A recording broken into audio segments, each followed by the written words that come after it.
et on commence à collecter l'information, mais on est toujours axé sur le cœur même de notre métier et du travail qu'on a à faire. Okay? C'est la période où on teste, on observe, on regarde les niveaux de participation de chacun, on regarde aussi les comportements de l'autre. On est en train de se découvrir, hein? On vient de se mettre ensemble. On discute les obstacles potentiels, les opportunités. C'est une phase où on est excité, hein? On est en début, hein? Ça marche et tout, etc. Et c'est l'étape aussi où il y a des plaintes qui commencent à surgir. Il y a de la suspicion entre nous. Et il y a des anxiétés qui sont normales. On ne se connaît pas. L'autre là m'a dit ça, là, je ne suis pas sûr si c'est par rapport à ceci. L'autre là, il vient de faire ça, je ne suis pas tout à fait sûr. C'est normal. C'est ce qui arrive à cette étape-là. OK? C'est une phase qui est utile, mais la plupart du temps, on n'accomplit pas beaucoup de travail. Vous serez d'accord avec moi? On est encore axé sur nous-mêmes et on est encore en train de s'identifier en tant qu'équipe. Hein? Qui est membre de l'équipe, qui fait quoi, etc., etc. Qui se retrouve dans ça ou qui pense qu'il est plus loin que ça?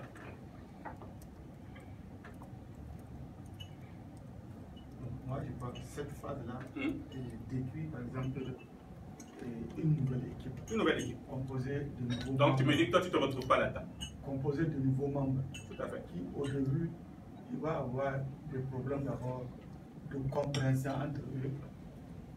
Et qui ont besoin de trouver leur point de repère. Et que chacun a besoin d'un point de repère. Exact.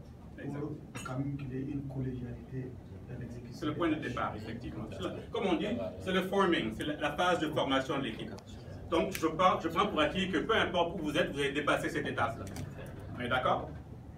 Donc, l'étape suivante, le storming, l'étape des conflits.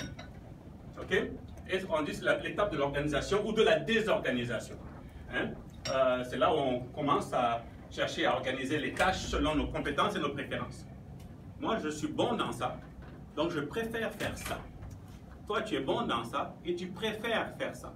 C'est l'étape où on commence à identifier ce qu'on aime faire, hein, par rapport à toutes les tâches qu'il y a. Parce qu'il y a des choses qu'on aime faire et des choses qu'on aime moins faire. Moi, je n'aime pas écrire de rapports. Je suis toujours en retard de mes rapports. J'accepte. Je me force, je passe au travers, mais ça fait partie de... Il y a des choses qu'on aime faire, etc. Lutte interne. Hein, c'est la phase où il y a le début des luttes internes. Il y a des attitudes défensives et il y a de la compétition. Pourquoi? Parce qu'on commence à choisir qu'est-ce qu'on aime faire.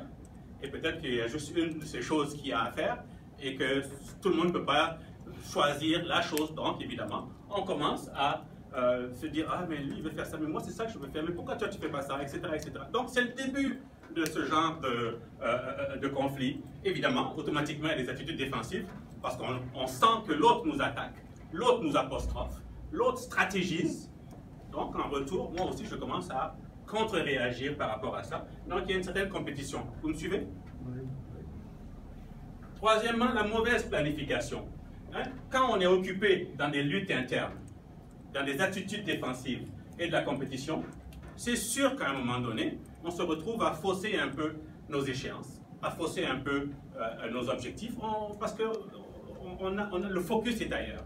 Hein? On est à un autre niveau. Donc c'est sûr que ça n'aide pas. On se retrouve. Je ne vais pas dire que c'est systématique, hein, mais on le retrouve plus souvent à cette étape que d'autres. Okay? Il y a une résistance au travail qui est possible. Hein, parce que quand c'est désorganisé, on se retrouve parfois à faire plus que nécessaire. On trouve qu'on roule un peu, on trouve qu'on roule peut-être un peu trop à vide, parce que parfois on travaille, puisque c'est pas très bien clarifié, c'est pas très bien, comment dire, focusé, ben, on a l'impression qu'on perd des énergies. Donc c'est sûr qu'il y a un peu plus de résistance au travail. Et évidemment, ça finit par arriver à des points de conflit qui sont ouverts et qui sont larvés. Hein, on sent qu'il y a des conflits, on sent qu'il y a de la tension, on sent qu'il y a de la pression, etc. etc. Évidemment, il y a de la polarisation ultimement et les clics apparaissent. On commence à se mettre en groupe en fonction de nos intérêts ou en fonction de nos objectifs, nos visions, etc. etc. Évidemment, à cette phase, vous serez d'accord avec moi que même si on travaille et même si on donne des efforts de façon honnête, notre output n'est toujours pas à la hauteur des attentes. Qui se retrouve là-dedans?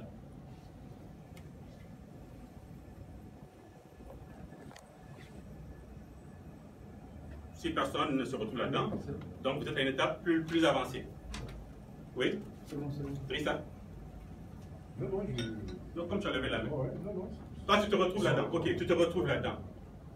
C'est tout?